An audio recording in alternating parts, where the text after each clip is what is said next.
Tol, ganitong luto nga palang ginawa ko sa pata. Hindi ko nga alam kung pochero to o kaldereta Pero masarap naman siya.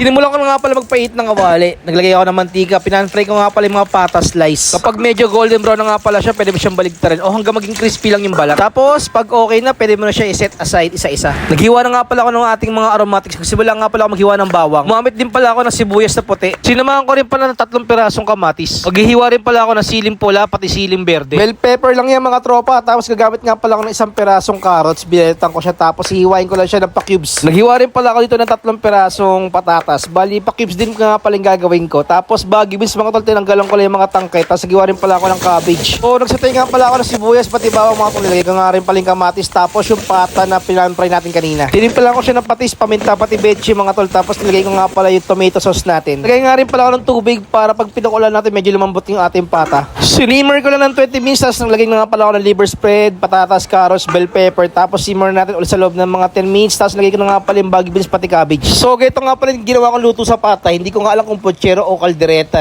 At syempre pa gusto mo ang video, don't forget to like and follow my page mga tol. Wala ka pang ulam ngayong araw, pwede mo tong gayahin tong ginawa kong video. So paano, magpapaalam na ako. Tapos ayun mga tol, bye bye. Nyarap!